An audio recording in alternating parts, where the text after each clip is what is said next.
Magandang araw mga kaibigan. Bigyan natin ng reaction, opinion itong post ng Philippine Star na nagsasabi yung attempt ng Pangulong Marcos Jr. na i-regain ang public trust at in-expose niya ang flood control anomaly sa kanyang zona. Mahiya naman kayo. Lumalabas ngayon, nag-failure. Lalong nawalan siya ng suporta, lalong nagalit ang taong bayan sa kanya. Okay.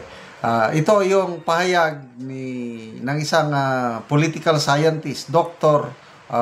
Julio T. Hangki. So, pakinggan natin itong political scientist na ito. In-interview siya ng PH o One News ng Philippine Star. Ito. Approval ratings results for President Marcos and Vice President Sara Duterte.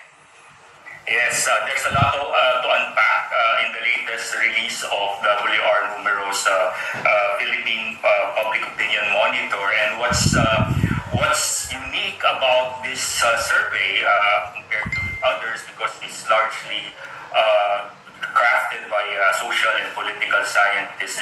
The focus really is on the political dimensions, and one dimension of this is the classification of respondents based on their self-identified partisan affiliation.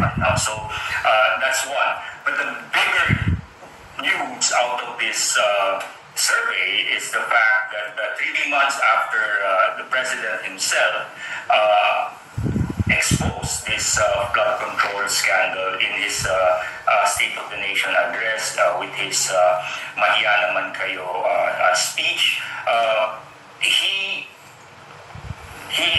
his attempt to regain the political advantage by exposing that scandal and in effect acting as his own whistleblower in his own administration.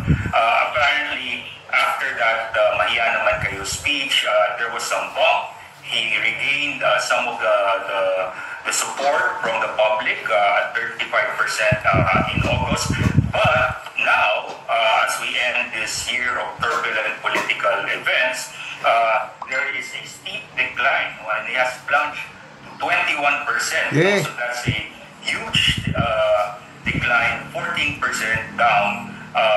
And he is in a precarious position right now. Yan. And as you have shown in the chart, the steep rise of the dissatisfaction with the performance of the president is indeed alarming.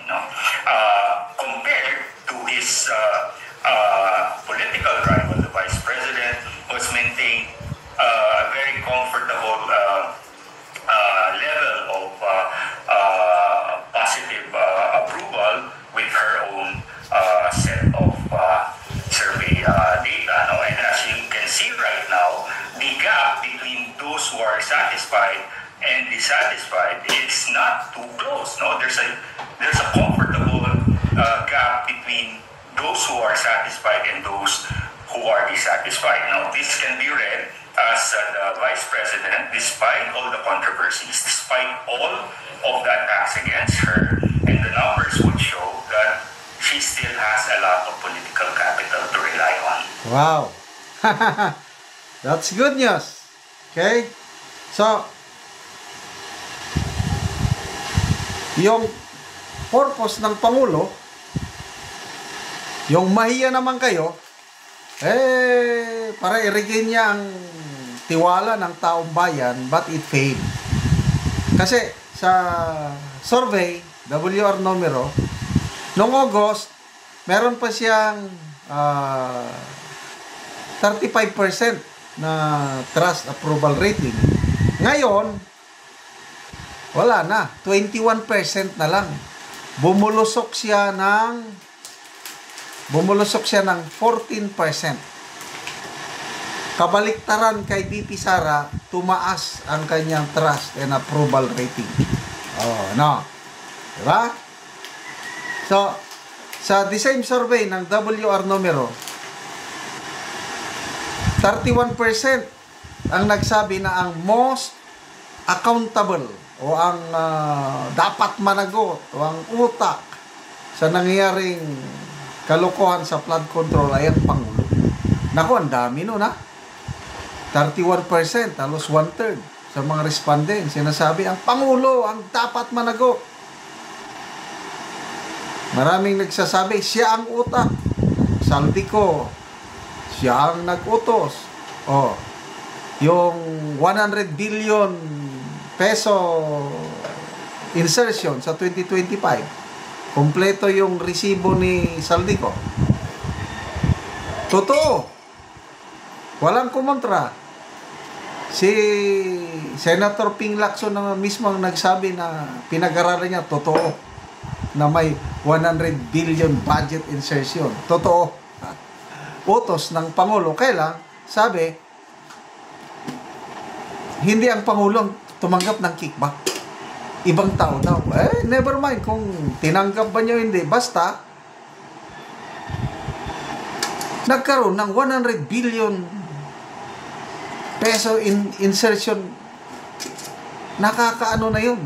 Nakakadiri. Nakakagalit. But anyway, so, bakit dissatisfied ang taong bayan sa ginawa ng Pangulo?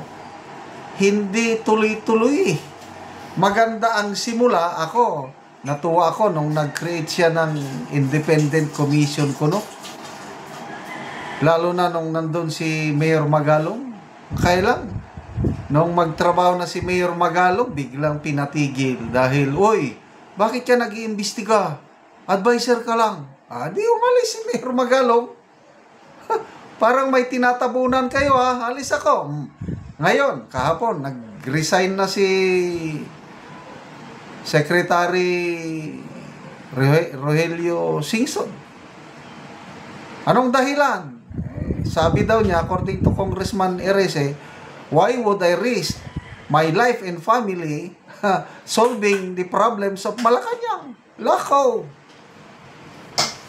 Kung totoo yung statement na yun, ibig sabihin, ang mga punot dulo sa corruption na ito, Malacanang. Kaya, ganyan po ang nangyayari. So, good news, dahil ang BP Sara, sabi ng political scientist, kahit anong ibato sa kanya, tumataas yung political capital niya. And that's good news for us, mga ka-DDS.